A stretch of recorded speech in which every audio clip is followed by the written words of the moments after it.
So today's cold opening, Maude, Ned, John Ham, Helen Handbasket Ham, and Bona go to the Vietnamese jungle.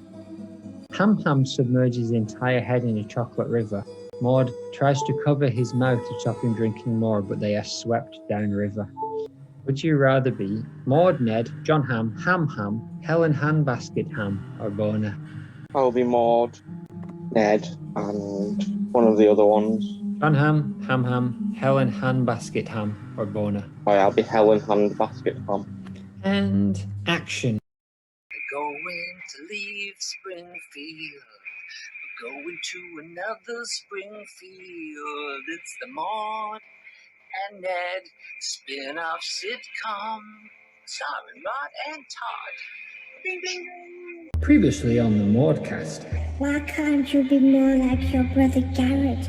Oh, did you hear? He has left and his family has gone. Left his family and gone missing. Dun, dun, dun. Here we are now in the Vietnamese jungle. Doodly doodly. It was a nightmare of a flightmare. But now here we are somehow separated from our guides. What do you say, Ham? I'm so excited. I'm so excited for being in this jungle. I've never even been in a woods before. This is a big day for you, H6, Mom, can I go and drink from that chocolate river? No. Too late. Splash! No. Splash! Gurgle, gurgle, gurgle, gurgle, gurgle, gurgle. Ham. Somebody do something. You do something, Maude. Come here. I'll put my hand over your mouth. Gurgle, gurgle, gurgle, gurgle, gurgle. That's not chocolate. Splash! Oh, I feel sick. Oh. Have you heard of cholera? Because you will have soon. Oh no. Oh no. Maudey, help me. We're stuck in the river. Oh, boodly boodly. Plan Crest Enterprises. Maude, it's a Maude fan cast, season 6. I'm flustered, duck face smile. Objectified by dirty next door neighbor. He'd be on her in 10 seconds if she was still alive. Spoiler, Joy of Shame. Unapologetic French has got a cow named Ermentrude. It seems her brother is married to a Vietnamese man. What's all that about? It's the Maude Flanders Goodcast podcast, season 6, episode 1. Who would have thought it? Season 6, episode 1, Maudecast 53. Insanity. Season 6 tends to be my favourite season of TV shows as well. So we're in for a good Maudecast where Tara dies. Oh, good Lord. And Led Zeppelin 6. So, as you know, Jeff Apple ascended into space heaven and Ergen the Star Child sent us through the 5th wall. And we're here in the real Springfield, USA. It's very colourful. Why don't we take advantage of this and go visit some Simpsons places? Well, we might as well. It would be good for research. I would like to know almost instantly whether or not she is. Have we come back to a time where she's here? Because if she is, she'd probably be our easiest guest. Oh, that would be brilliant, wouldn't it? If Maude was still around and she was somehow come on the show, that'd be great. Let's go to their house. Okay, let's take this school bus. Yeah, that as well. Go. Oh, okay, here we are in the bushes. Just outside the house of the Flanders. I can't believe my eyes and ears. Look through the curtains, Az. What can you see? Purple drape. And I see Rod and Todd in person, in the flesh, praying. It's amazing. It's like they're 3D, but also cartoons at the same time. It's hurting my eyes and giving me a bit of a headache. Oh. But, well, yeah, there's a picture of Maude and Edna on the wall. Oh, that doesn't look good then, does it? I'm guessing she's cold in the ground, which is typical. Oh, shit. Ned's coming. Come on, let's run. Too late, Ned. Yes, smelly little fecker. Eat all of our shirts. So shall we go? We might as well go to the cemetery then. And it's only right that we pay our respect to Maude. Where should we get the flowers from? Where do people get their grave flowers from in Springfield? Howard's flowers. Let's just pretend we've already been there. We don't have any money, I so we'll was just... I picked some flowers out of Ned's garden. Oh, that's He had nice. a pretty display, so I picked a bunch directly at the middle and That's put salt on the ground so nothing would ever grow again. scorched earth policy. That'll teach him. That'll teach him to remarry so soon. But here we are now at the Springfield Cemetery, and so it looks like the sea captains. They're saying some prayers at Maude's grave. Shall we reveal ourselves yet, or shall we just wait till he's gone? We'll wait. I would like to know what the sea captain has to do with things. Oh, he's gone. So that was quick. Oh, yeah, that was a short prayer. Let's go over there and say a prayer to Maude's grave. It looks it's well kept, isn't it? It's all right. I thought it would have been shinier. How often do you think Ned comes down to clean it? I'd say probably once a month. He probably does both. Does both. Are they next to each other, or are they quite far apart in the cemetery? We're not. I haven't ever seen Edna's grave, so I've got to assume there is one. Yeah, up for debate. Maybe we should wander around until we find it, but I think we've got other things to be doing. It's not the Edna cast, is it? And who knows how long we'll be allowed to stay here. Well, where do we go now? Where do we go? And don't forget also, we arrived in this place with Animate Carbon Todd, who's done one. So at some point, we probably need to locate him, although it's questionable as to whether he's sentient and a real human. So I don't really know. But we should still at least have a look before we head out. We'll keep our eye out for him. Time is of the essence. Can you do a prayer?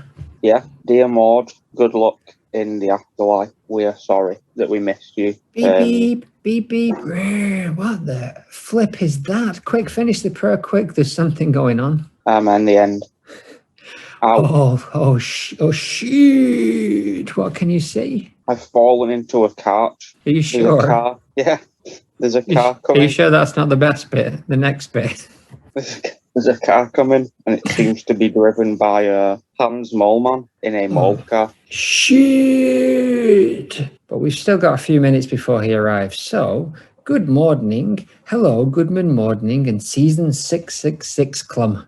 Welcome. Devour a batch of grey slop, bloke. Modcast brought to you by Jeff Apple, Sunderland, I guess. I mean, I don't know what's happening there. And now Jeff's gone to space heaven. I'm really not sure where we stand in terms of all that stuff. But all hail corporate imperialism. Sponsors. B. Walsh and his bounty hunters. On your tail for cash. And the governess. Ronnie the Beast, last name, and second best chaser, Sean Wallace.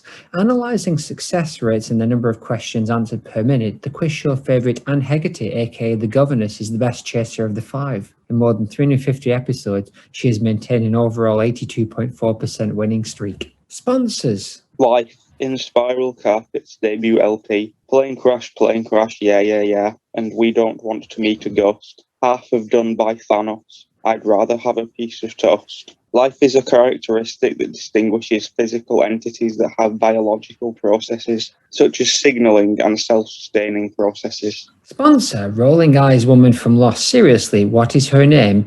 Is she even in Lost? I've never seen her, and why do her eyes roll? Good questions. Nando's curry, balut eggs, tripe and innards, hormone. Cut the chickens in half and count the rings, spiky sauce. Carnivores can't shut up about it and how it tastes funny. Cockerel sticks. Hooray. Oh, shit. Moleman's here. I've fallen into a second cart. This one is attached to Moleman's car. Ow. Oh, my goodness. And I've been knocked into a manhole by Moleman's rats. It seems he traded in his moles for a 1-to-4 rat to mole ratio, and now for his mole militia has now become a rat army. Bye, Zaz, bye. We've been split up. I'm going to crawl through these tunnels and see where they lead. Stay on the phone. I will stay on the phone. Let's do an auditorium, though, while we're split up before anything too bad happens. Give me a number between 1 to 300. Aren't we doing 2 more for the Torium all season? Oh, geez, yes, we're going to try that one. Oh, yeah, we need to do research before, didn't we? Not necessarily. Let's see how it goes. Let's choose one that doesn't require much research, but some do. Okay, so here's the one. So that guy from BoJack Horseman, Raphael Bob Waxberg, he wrote a poem over Twitter in which he said, "Did Marge mourn for Maud Flanders? Does Marge have friends? A poem in 15 tweets. Who is Marge's friends? Is Helen Lovejoy a friend? Sarah Wiggum? Agnes Skinner? To whom does Marge spill her secrets over coffees on cold days? Who laughs at Marge's jokes? Who knows Marge truly and well? Who tells Marge to leave the brute knowing she won't? You don't have to stay, you deserve so much more. Who on a morning walk sees a tall blue bush, texts a photo to Marge? This made me think of you. Surely not Lenny Kirkpatrick. Did Marge mourn for Maude Flanders? Late nights at the kitchen table, staring at her own hands. Is she haunted still by her absence? Does she see in her late neighbour a cautionary tale? Seldom remembered semi-anonymous Maude. Could this fate too befall Marge? Perhaps once at a summer barbecue while we were both still alive, Maude grabbed Marge's arm, handed the table and held tight. What prompted this sudden connection, this sudden expression of, what was it, warmth? They weren't close, acquaintances sure, had they ever even hugged? And yet here they were, holding hands silently, secretly, while their children shrieked and their husband grilled the hot dogs. One night Marge couldn't sleep.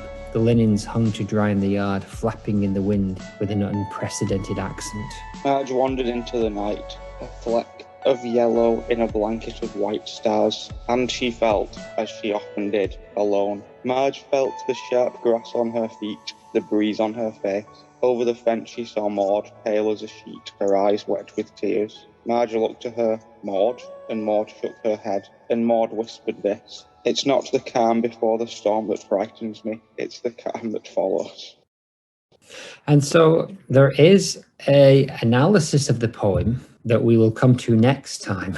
But there's the poem. What do you make of that, Zaz? It was a great poem. It's worth breaking down, isn't it, at some point? That would be the analysis part, wouldn't it? So maybe next episode we can analyse that poem a little bit more and break it down into its pieces. Yeah, the general theme is something I've heard before. The internet is rife with Marge and Maude being love pals. Yeah, I didn't know if that was more of like a friendship situation, like a sorority thing. Just in general, the thing about Marge not having any friends, and the same with basically all the animated mothers. They don't tend to have any really good friends. Lois doesn't have any in Family Guy, and then you've got Peggy from King of the Hill. Maude, the BoJack Horseman guy did bring in a character called Maude, yes, who dated Todd, and that's got to be, if he's writing poems about her, that's got to be on purpose, surely. I think so. That's not an accident. We'll come to it in the Maudecast. But Betty Rubble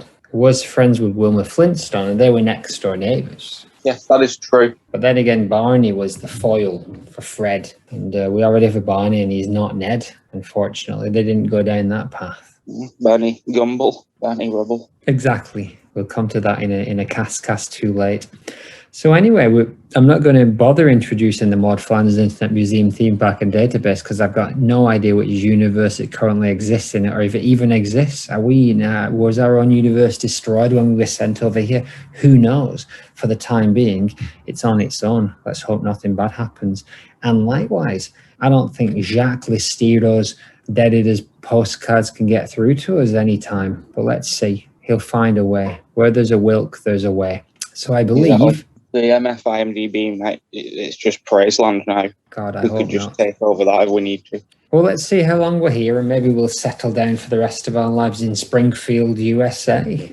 But Maybe. Before this phone line breaks up, these tunnels are pretty mucky. How's it going in the back of Moleman's cart? He hasn't said anything yet. It's pretty comfy. He's not a very good driver, but there's not a lot of traffic on the roads today. It must be early morning. He hasn't been killed time yet. Works here. It's possible. It's a whole new world, isn't it? But shall we get onto some content while we're here? Yes, two things before content. Okay. One thing, sorry. I wanted to start a section called Who's the Maude, where you name a TV show. Do you name a TV show now, and then at the end, after the credits, after the end song, I will reveal the answer to Who's the Maude? Okay. Let's start with my favourite current, quite old sitcom, Community. Yes, I will let you know at the end of the episode. Okie dokie. Are you now going to be distracted from the rest of the episode while you're trying to think of who the Maude is from Community? No, Good. I already know who the Maude is. I could just say it now and then put it in at the end, but it's better to wait. It's Shirley. Yeah, it is Shirley, isn't it? It's not Britta. But we'll get back to that. Okay, so clip 1.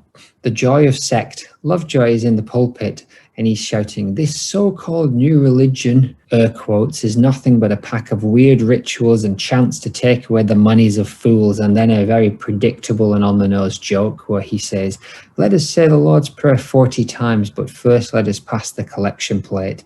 Smiles. An apologetic green-suited Ned turns up and says, "Looks like slim pickings today." And it's revealed that the collection plate simply has a button and a counter and a shark coin. Who put those in, I ask? "Oh, Lord, try the emergency plate," says Lovejoy, pulls out a bigger plate. Ned says, "I don't think that's going to do it," looks worriedly, and pans to the church with it's completely empty except for Lenny on one side and the Flanders on the other. And all we see of Maude in this clip is a tiny, tiny stationary Maude. Bless you. Oh, bless you. I'm allergic to the stuff in Moleman's car. Yeah, that's a great Maude. She's not giving anything away this week, is she? Absolutely nothing. This is in my top 10 episodes of all time, I think.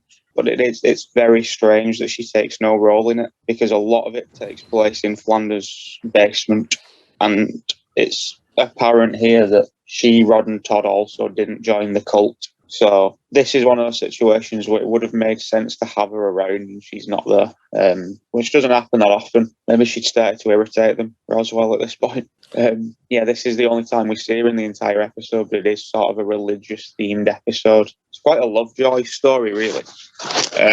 But I do have some issues with this scene, saying that. I find it hard to believe that Lovejoy only realised there was 4 people in the church after talking to Ned when he is facing them directly. You could believe that Tim was in the zone and not really paying a lot of attention to what's going on, though. Even Helen isn't there. She isn't there, that's right. What does Maude make of all this cult business? Is this the only clip from the cult show, this episode, or are they all from that one? No, this is the only one. All of these clips are from 4 different episodes, which hasn't not happened for us probably since like season 3. It's a bad sign, really, isn't it? It means we're speeding through. But yeah, this is the only time. Also, I don't understand why they would sit so far back in this situation when they usually sit at the front when the church is full. Maybe they always wanted to sit at the back, and it was always kind of filled up, and so they're taking advantage of that. Like sitting on the back of the bus. Exactly, when no one else is there. I also wrote that the Lovejoy joke was very on the nose. And I'd like to think that Lenny's probably put all that stuff in the collection plate. I don't think Maude, Rod and Todd put anything in. Really? But they didn't put anything at all? No money either. That's my point, right? They added nothing to the collection, even knowing that there was nobody else in the building. Yeah. Does she normally add money to the collection plate, you think? She probably just lets Ned deal with it. So he didn't even put anything in, because you think he would have overcompensated and put like a big stack of cash in there. Maybe she stopped him from doing that. She saw sense. She is the straight man. She is indeed, as we've established. Yeah, it's a shame that she's not. This would have been a great episode for her to have something to do in. But I think she's not surprised by the fact that everybody's joined the cult. I don't think that shocks her in any way. No, she has a very low opinion of pretty much everybody else in that town, so it's not a surprise at all. However, Lenny's back in there again. Remember that Lenny is her secret friend. We found that out in her diary. It was Lenny, right? No, I believe it was Carl. Are you sure? I think so. Anyway, what's the deal with Lenny? Why has he not joined the cult? We're in a time period now where they love Lenny. Like, there's a lot of random Lenny jokes. Like, we saw him in our last Maude episode about 4 years ago in the Realty episode when the house fell down, and he's there. There's a lot of random. There's one, I think this comes a bit later, but there's one where Homer rings. I can't even remember what happens, but he says, "I have some bad news about Lenny." And Marge, Lisa and Bart just really sadly shout, "Not Lenny." And then later on you see... In an episode, you see Marge stitching like a "get well soon" Lenny thing. So he's sort of becoming more prominent. He charmed his way in, but he didn't ever get to that top tier, unfortunately. No Lenny spin-off. No Lenny episode. Lenny-centric episode. You can imagine he's kind of a lucky chance or loser, a bit like Kramer. Yeah, I would say that's an accurate sentiment. Cryptic. Daz Buzz. Homer is in the street holding an envelope that's been wrongly delivered to his house. It says Flandcrest Enterprises on it. And I asked, is Crest Maud's maiden name? It's unlikely though, isn't it? It's just kind of a fun business name. It's addressed to 740 Evergreen Terrace. Oops, that's for me. Ned approaches. Flandcrest Enterprises, my home business. Homer waves the envelope at him. You liar, you don't have a home business. Why would you make up a lie like that? Throws his hands up and shouts. Ned, like water off a duck's back, says, no. Super cheerfully, he says, Maude and I sell religious hook rugs over the internet.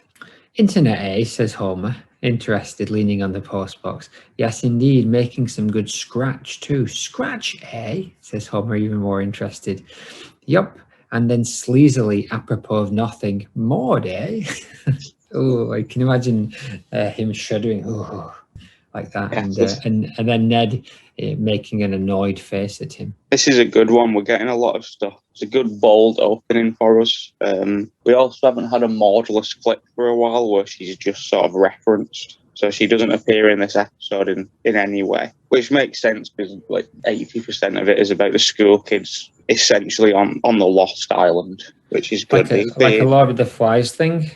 Yeah, but also sort of vaguely. I think they mentioned in the commentary, but there's a bit like there's an anonymous monster that they're trying to like hide from and they can't find, and it's a bit more Lost. It's before Lost as well. It's from like 5 or 6 years before, but similar things. In terms of the actual episode, I can't find anything about what Flandcrest Enterprises means, but I know that when Homer's thinking of names for his own business, because he just goes and starts his own after this. Yeah, his own internet with nothing to sell, and he's struggling to think of names, and he just all of a sudden stands up like with a great idea and shouts Flandcrest Enterprises.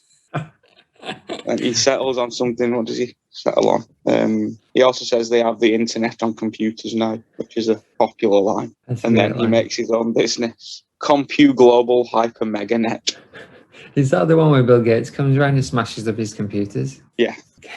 Yeah, it's been a while since we've seen the Homer Maude dynamic in this sense. Like, he hasn't showed any interest in her for a long time. Yes, that was going to be my next question. What is a hook rug? A hook rug seems to be one of these, like it's a rug that's made by hooking things through, like a version of like very simple knitting by the looks of it, where you're kind of hooking various fabrics through, and you can make some nice shaggy rugs. So that suggests that they're not selling the kits, they're actually selling the completed rugs now. Are they buying those wholesale and selling them on, or are they making them? I also question this because he doesn't say we make them, he just says we sell them. But it's not that, it's just a bit too sort of I suppose it's more of an investorette thing than a Ned thing. He's not into, I can't see them buying something in bulk and then selling it on. It just doesn't seem very Flanders to have like a side business, but maybe it's an investorette situation, and she's dragged Ned into it. Maybe they all make these kind of rugs, but Ned and Maude purchase the religious ones and sell them on, whereas like Luann would get, I don't know, like a Westlife one or something. So that's about $50 though. You can get that hook rug of Jesus. It looks a bit like Pete Townsend out of The Who in this picture. So it could make a pretty penny, especially if they're making them from scratch, but that would take a lot of hours. So is that what Maude's doing every day when Ned's out at the Leftorium? Yeah, I'd like to think of recent, that's the new hobby. She's moved on, she's dabbled with knitting, she's dabbled with wind chimery, but the real money is in hook rugs. And I think she's finally realised that. Maude A. Yeah, it is a good line to just bring back the whole Homer leering at Maude thing. And I can't remember, the last example of that happening was when he called her a fox after he thought that Ned had killed her. I can't remember anything since then, really. It's all been sort of hate-filled. He's kind of flipped back to some Maude love, just like his good lady wife in that poem, and I'm all for it. Same. Great episode. Clip 3. This Little Wiggy. They are outside the Springfield Knowledgearium, where science is explained with brightly coloured balls. The Simpsons walk onto the travelator, and in front of them are the Flanders family, and we get a full-on side Maude. Very ducky, not great posture. Unusually, she's leaning forward somewhat, but doesn't really move. bit busty, ducky and busty. Troy McClure's face comes on and his voice comes over loudspeakers. Welcome to the Knowledgearium. I'm Troy McClure. You might remember me from such automated information kiosks as Welcome to Springfield Airport and Where's Nordstrom? The Flanders do not move. Beautiful. This is the last ever Phil Hartman appearance, as he's already done we've already seen his last Lionel Hutz with the Realty episode, and this is his last Troy McClure. It's weird that Maude is there for both of those, despite having no interaction with either of those characters. It's very Maude to be stood on this travelator like 2 meters from your own neighbours and just to face away from them and not speak to them. Not acknowledging them at all. Yeah, so imagine they sort of snuck in. Imagine there was something in the car park where they saw them. It's like, right, if we run in now, we'll be far enough ahead where it looks like we haven't seen them. That's very Maudey, isn't it? And she totally knows, but she's like whispering to the boys, don't look back. Yeah, just keep your eyes forward. I don't know why they're there anyway. This isn't something they would enjoy participating in. Ned recently called science a blabbermouth. He did, but I think it's a love-hate relationship. I think Maudie's definitely more on board with the science train. Yeah, and it looks like a fun place for children, but I don't know, Rod and Todd seem to have an aversion to regular fun. So it's just odd, considering as well, again, this is all that you see. I don't know if you see Rod and Todd in there, but you don't see Maude again. So it doesn't look like it was a long trip, because we spend quite a bit of time. The first 10 minutes of the episode or something are set within this knowledgearium, and from what I can see, she's not there. She's gone. She's done one again, hasn't she? The old Maude trick. Oh, she's pulling out all the stops this week. We've had a very tiny background Maude, a non-Maude, and now a disappearing Maude. Disappearing Maude, a stationary, unacknowledging Maude. No, we've not had a classic BOTH shot yet. Not yet. Still time though. But yeah, we're racing through season 9. I think either this episode or the next one ends our season 9 journey, and we're up to season 10. Penultimate season. But, does she appear in season 10 a lot? Yeah, I think. I can't remember. I made a note of which season she appeared in the most, and I'm pretty sure 10 was up there, if not the top one. Either 10 or 11 is the top one, and I don't think it's 11 because she dies halfway through the season. Spoiler. The Flanders do not move. They do not. They don't blink. They don't smile. They don't look at Troy McClure. They don't need to. They've heard everything they need. It's likely at the end of that travelator, they all just fell directly onto the ground. And stayed there until they were swept up. This ain't Fantasyland. This is real Springfield. Where we now are. We could go and visit this place. Maybe oh, look, there it is. Oh, I just drove past it. How's it looking? It looks abandoned. Oh, good Lord. But we know that the town's not abandoned because the Flanders family were, the boys were getting on with their regular day. We didn't spend a lot of time looking at them or discussing what they did. We got a bit impressed and then just left. Yeah. Mole Man here just keeps shouting, call me Mellish. Nice. Well, I'm just crawling hands and knees through yellow shite. Who would have thought the Simpsons poop was also yellow? No, some kind of Shawshank situation, but with you involved and animated. Exactly. Are we animated now? I can't tell. I'd assume we are. But from looking at my own hands, they look normal. I'm missing a finger, but I think I already might have been. So am I. But again, it's hard to tell. There's been a lot of health and safety concerns at the Maude Flanders Internet Museum and Database recently. How about you, Natalie? Still dead. Yeah, still dead. Long dead. Season long dead. She's never coming back. Definitely not. No. Clip 4. The Trouble with Trillions. Opening of the episode, Ned and Maude are in bed. There are fireworks going off. Maude is sound asleep. She looks very soundly and contentedly asleep. Ned rubs his eyes and puts on his glasses. Oh, January 1st. Better get going on those taxes. It is night. Neddy is wearing a mint sleeping outfit, including hat. Maude has no hat, no curlers or net. I repeat, she is netless. Ned is down in the kitchen, we get to it later, and he is holding a folder saying Leftorium tax records. There's a pencil behind his ear and the coffee pot is on, and I wondered whether Maude was a coffee swigger or was there some other shenanigans going on, or is it just Ned? Ned says, let's see, hold up the receipt. Cash register ink. Well, that's a business expense, isn't it? Starts to write it down, but then he says, but I do enjoy the smell of the stuff, don't I? And he raises it from the list and says, better not risk it. Todd arrives smiling. Daddy, what do taxis pay for? Says Todd. A sprightly Ned says, everything. Policemen, trees, sunshine, and let's not forget the folk who just don't feel like working. God bless them. Including his wife, maybe, we don't really know. Maud is cleaning the hobs in a pink apron. She turns. We see an almost classic BOTH shot, but it's more like a quarter shot. Neddy, it's 8:45, she says. Classic 3/4 head pose. She comes over with some concern on her face, holding a rag in both hands, as Todd stuffs his face with food. The post office is going to be open soon, she says nervously, holding the cloth. 8:45, says Ned, and here I am yapping away like it's 8:35. He stuffs information into an envelope, and Maud and Son are motionless for this entire part. Oops, forgot the mints. He shoves some mints into the envelope. They continue to be motionless. He looks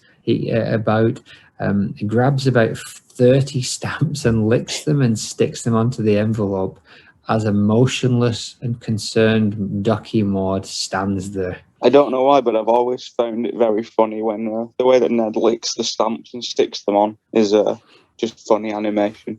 This is a rare clip for Maud because we have a specific time frame for it. It is happening on the 1st of January. What we don't know is what year is there. But it must be before the year that she died. That's all we can narrow it down to. So this event has already happened whilst we're here, or whatever. Or whatever. But yeah, it also then jumps completely away from the Flanders after this. This is just setting up the episode in that it then cuts to like the 1st of April, and Homer's watching everybody on TV, like basically everybody else in town queuing up at the last minute to submit their tax forms, and Homer just says something like, "Those idiots! I got it done well over a year ago." And then, obviously, hilarity ensues, but there's no more. It's just framing the Flanders back again as the sensible, organised family. Well, specifically Ned, but we're just holding that mirror back up. But unfortunately, there's NMM. No more mods. No more mods in this episode. There's a side of the bed debate that we will begin to frequent now the closer we get to the big day, because they make a point of I think it's in the Praiseland one, and by that I mean it is.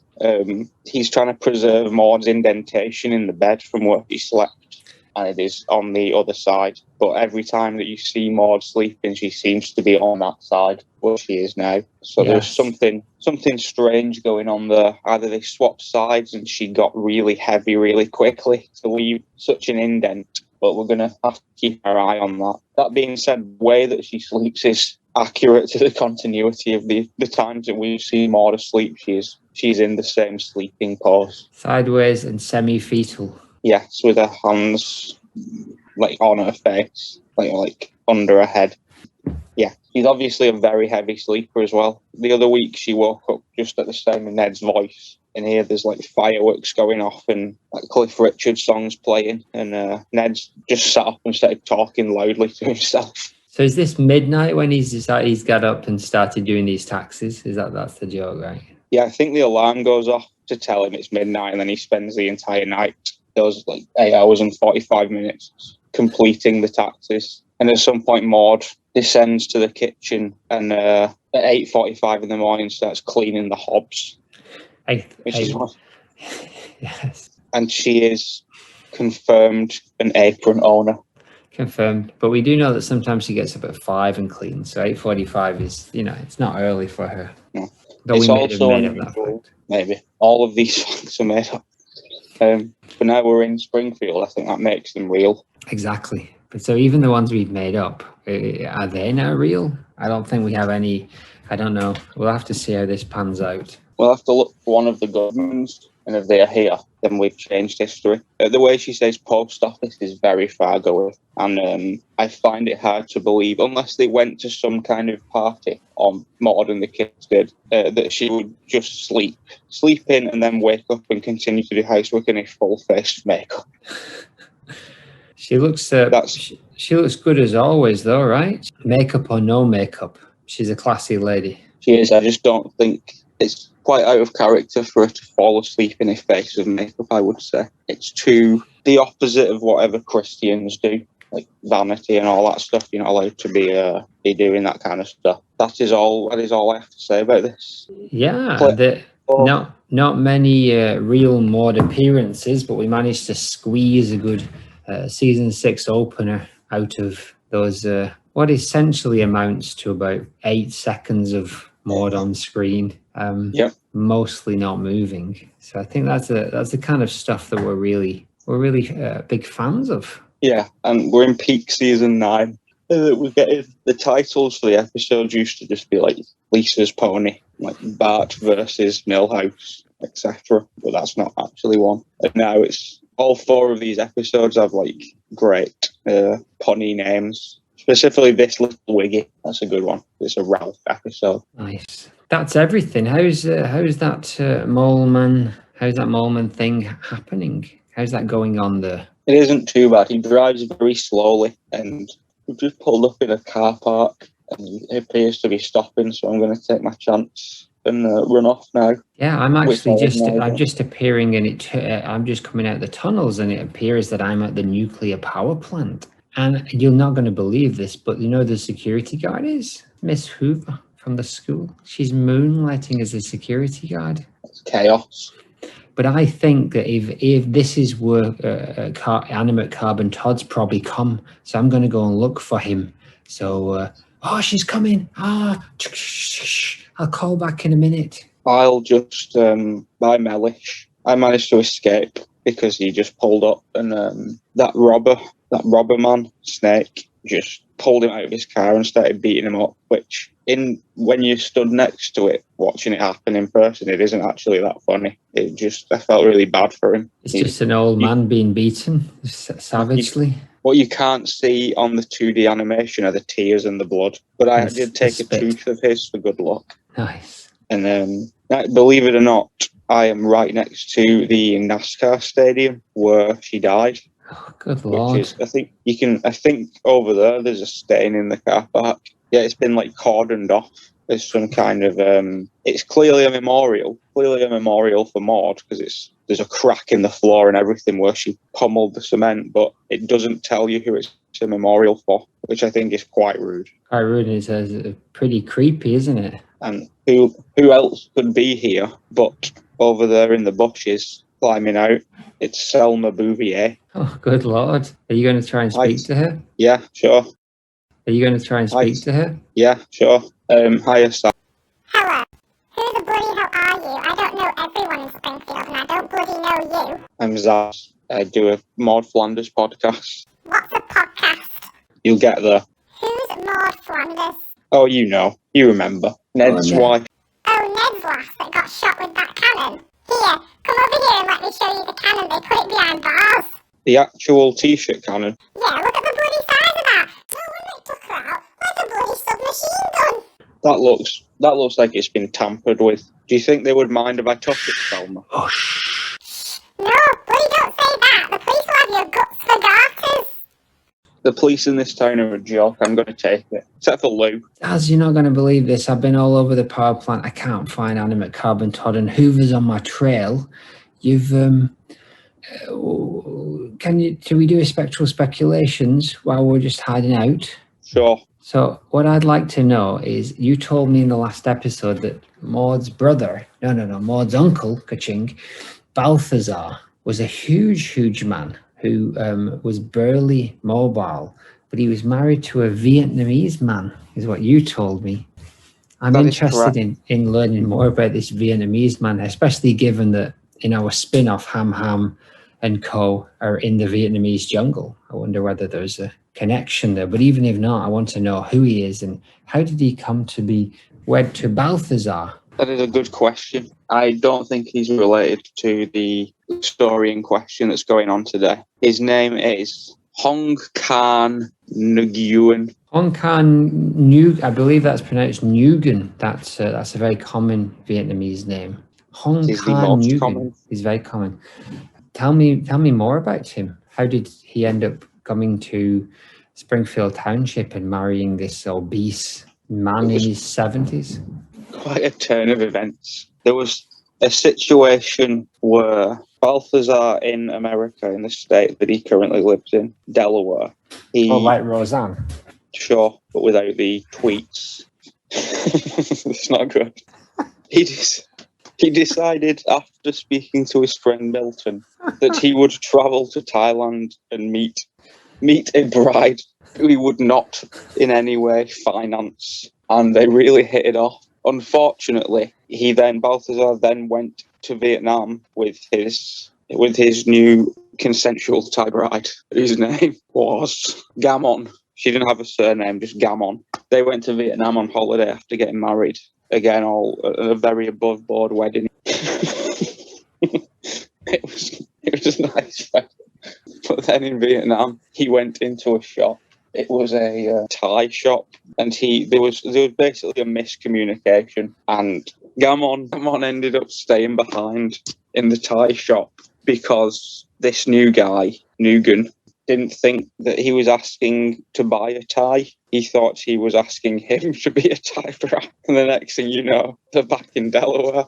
He doesn't really know what's going on, but he was having some issues with his family. So he decided to take the chance and move with Balthazar back to Delaware. And then it's just a nice, it's like a Vince Vaughn or Owen Wilson vehicle. They're just sort of getting along, but there's a few mishaps every now and again. And Balthazar is just working through the lawsuit because after finding out, and that's how they met. That's how I met your mother. That's how I met your Vietnamese husband. Seagull.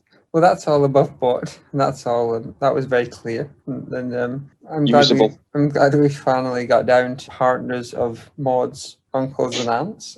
How about we wrap this up with a diary? Do you have one? I do. It's less racy. And she doesn't go anywhere in it.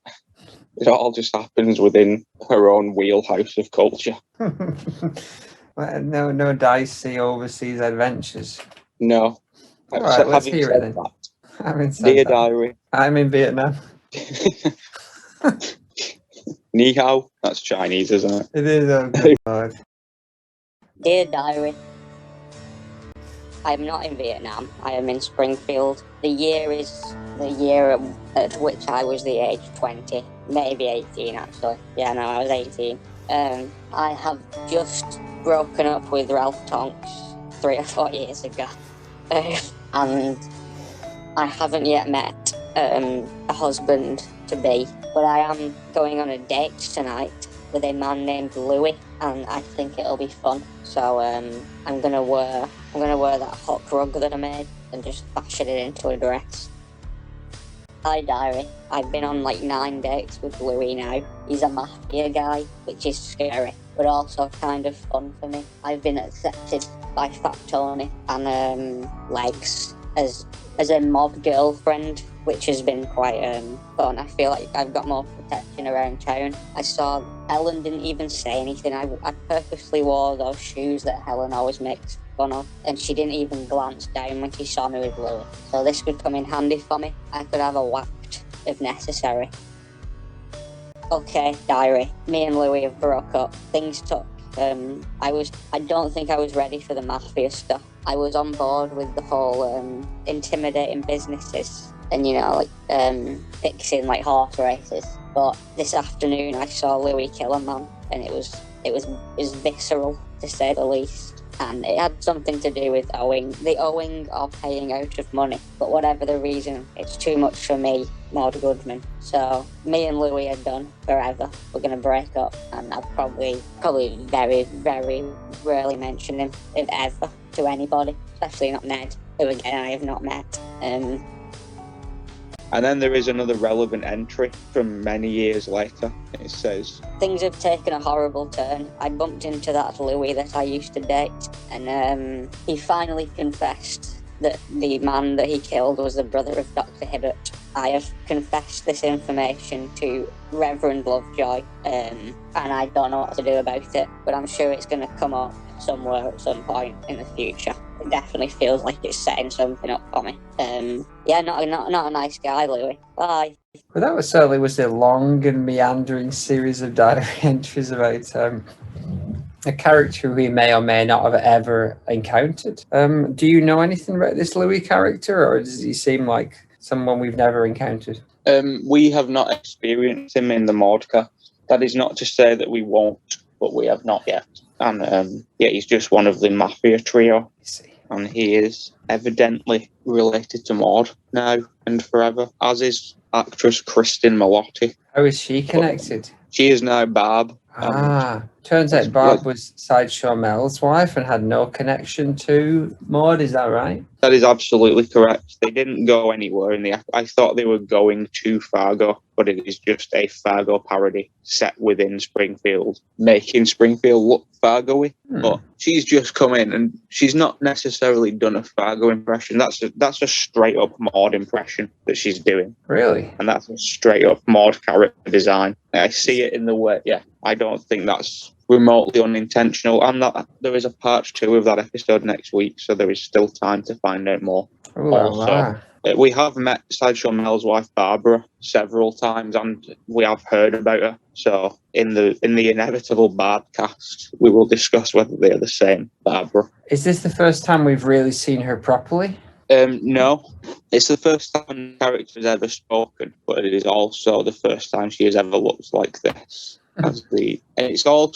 She is also Krusty's sister. Sideshow Mel's wife, Barbara, is Krusty's sister. Barbara Krustofsky? Yeah.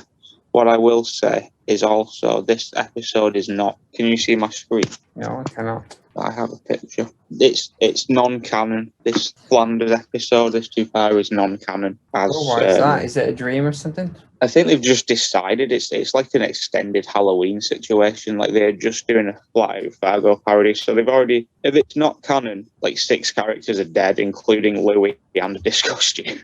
And I don't think they've got the guts to commit to things like that. Commit murder-cide. Yes. So I have a feeling it's just gonna not tie into anything. So she might not even be real. She's like at this point she's like a David Lynch Twin Peaks season 3 character.